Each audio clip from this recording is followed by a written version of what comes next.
Hi guys. So I don't usually film at night and I barely ever show my face on camera. This is my face. And I usually try to slap on a little mascara, but tonight I am so excited that I came home. I was working out of my home, and during that time, brace yourselves for the drama, I finished my current bullet journal the last day of May. So May 31st marks the last day of my journal, and that was not something that I had planned. I am pretty anal about the spacing in my journal, and last minute I decided the May would be the last day in this book. Bad idea, because I had not come up with an actual game plan that I felt was like concrete. And so I wanted to tell you guys a little bit of the backstory of what is going on. So we all know that I started out in this lime green journal, and at night with this lighting, it looks even more it's even more crazy. So this is a markings journal, and we've all seen it from all of my previous videos. It's lined. Oh my god, yes, I did the bullet journal method in a line journal. I've heard all the comments already. Thank you so much for your attention to detail. Now here's the deal. I went through 3 of these and I loved my system, and it was mine, and I had a lot of fun experimenting. And when I started bullet journaling in 2016, it was me dipping my toes back into creativity. So the fact that I did anything in that journal is huge, and I love it, and I keep it with with its brothers. So he's right at the end of this over here. This is book 1. Then came book 2 and 3. 3 is kind of my favorite. So number 3 was where my creativity, when I kind of felt like I was fully immersed back into art. I started doing things that I had not done. I started experimenting with watercolor. I started getting, a little wild and crazy. I know this paper isn't even coated. This is just like a $10 buy it at Staples kind of journal. And it was not a media journal at all.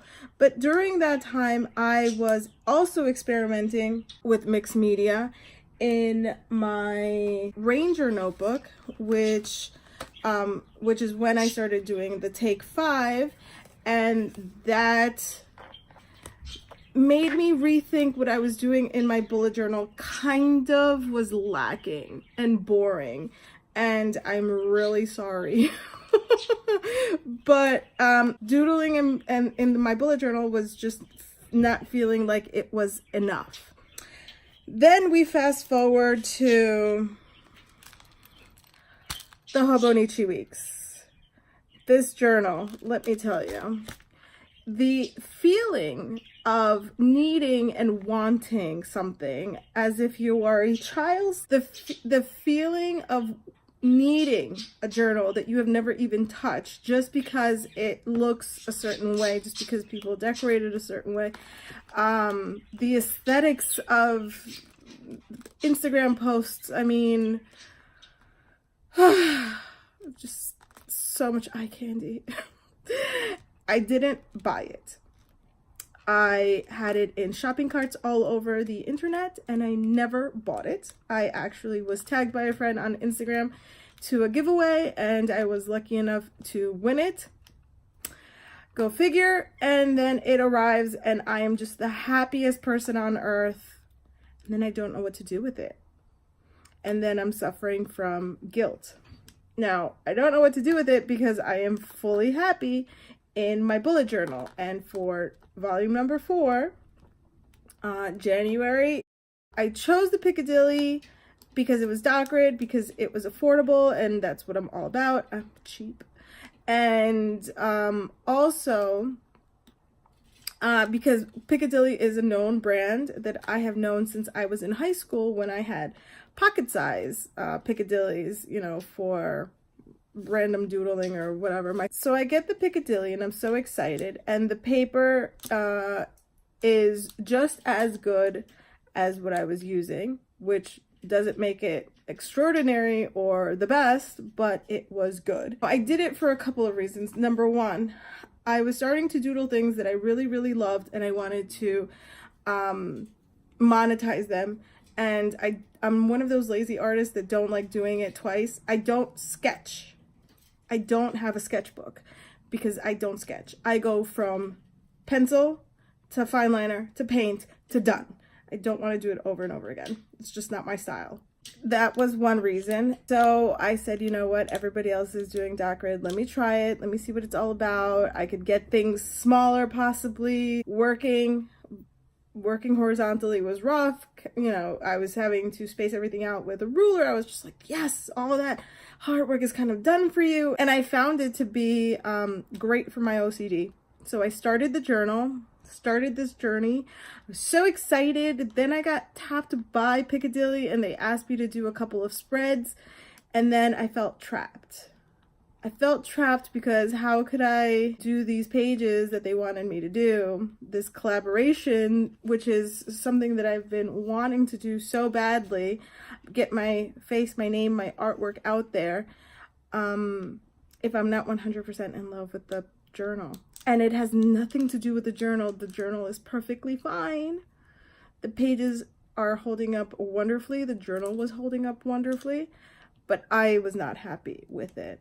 And so I finished my deal with Piccadilly and I waited a little bit, and then it was, well, should I wait until the end of the year or should I wait until half of the year? I make up a lot of rules in my own mind, and there's a lot going on up here. And a lot of it is really crazy because a lot of it is made by me. Like, I make up these rules. I had to stay in a line journal because that's what I started in and that's where I was going to end my career eventually. Anyways, because of the Hobonichi weeks, I learned about Tomoe River paper. Then I found out that I can just buy it either on JetPens or on Amazon. It comes in dot grid. It also comes blank, and it comes with graph. My first pack was with the dots, and that was great. And you've seen me do paintings in the video where I am plopping color like Ali Brown. And I started following all of these visual journalers and people that like to document their days with watercolor paintings or little doodles. And then I was like, well, I'm already doodling, let's add watercolor to it. And watercoloring just became a thing that I really, really wanted to do daily and incorporate that in my journal. And I also really, really wanted to make that a daily habit. And since I had been feeling like bullet journaling wasn't fulfilling my creativity throughout the day, because it's pretty, but it's functional, it serves a purpose. And like I said, I am crazy and I count pages and I give myself an allowance. I've talked about this before. I give myself an allowance of 20 pages per month so that a usual 240 page book will last me for the 12 months. A friend told me about the 100-day project, and I said, that's a big commitment.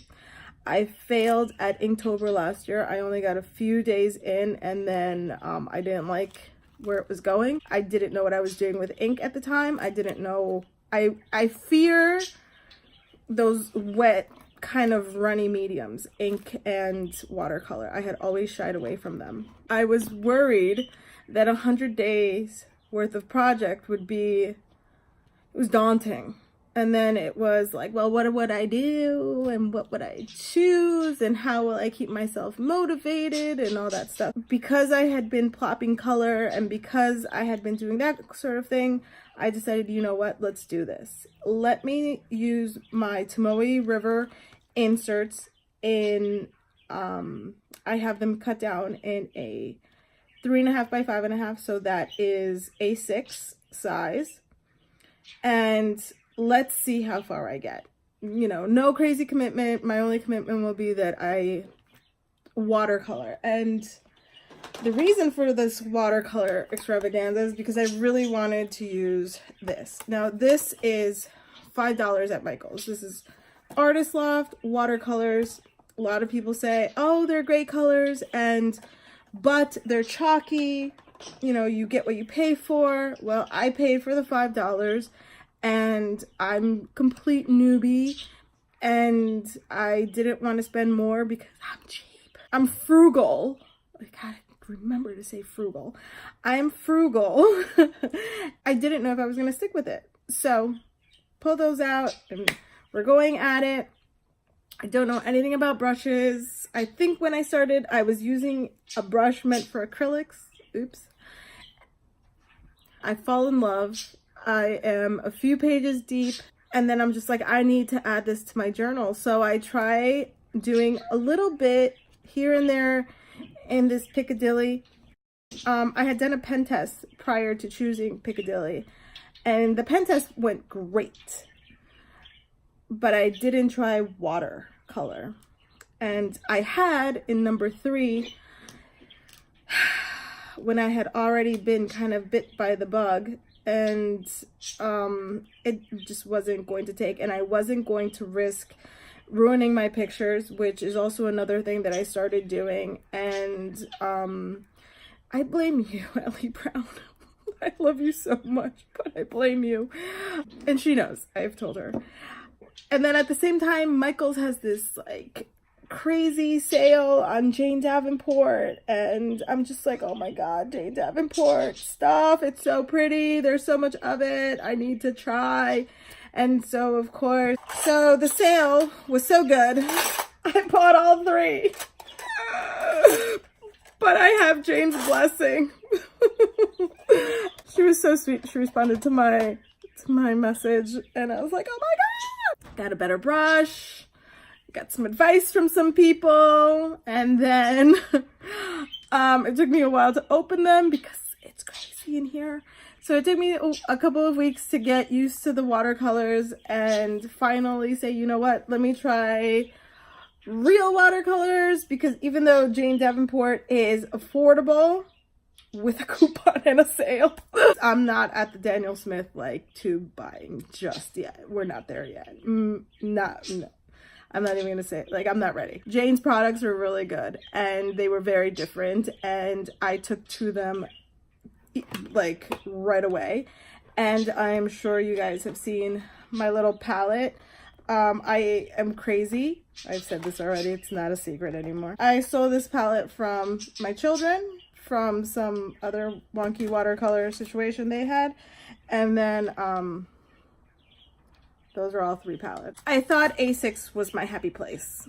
I thought because I was having so much fun with the Tomoe River paper inserts, with the A6 Stalogy that I bought for the second part of the 100-day project, I wanted to try out the A6 Stalogy in general paper, because people keep comparing it to Hobonichi, with the exception that it's a bit cheaper. It's not the same, but it's very similar.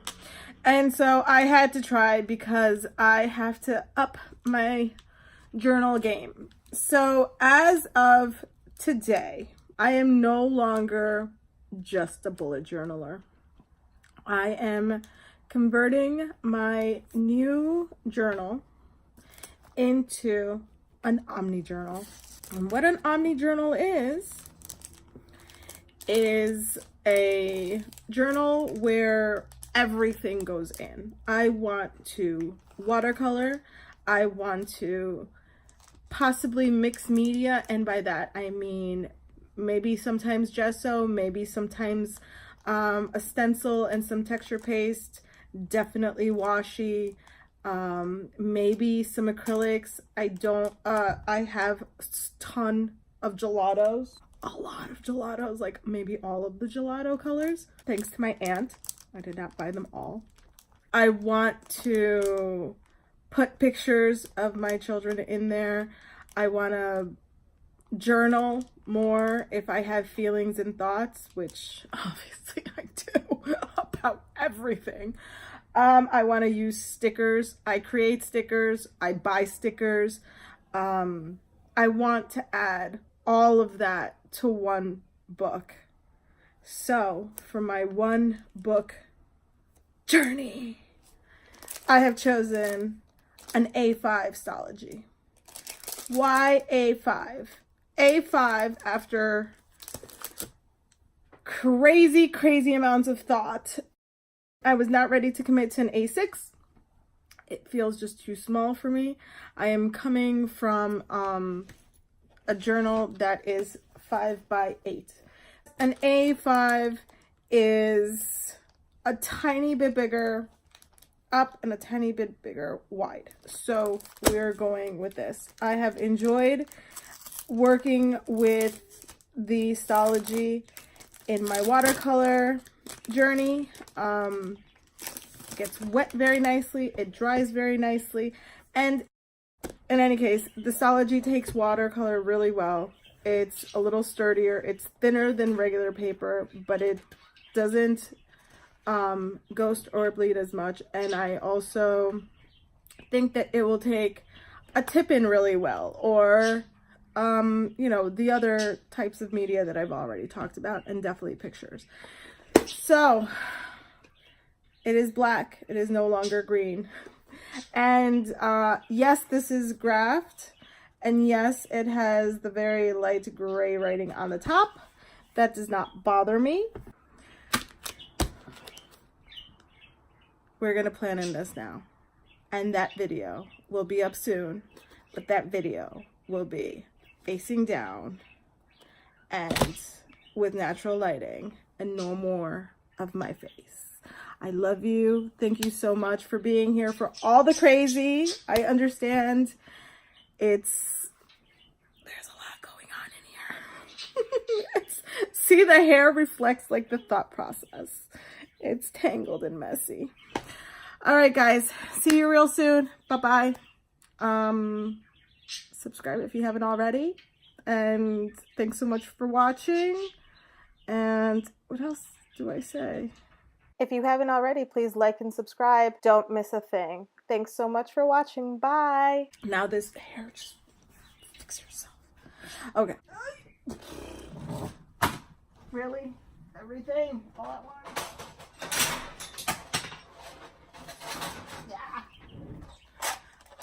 Yeah.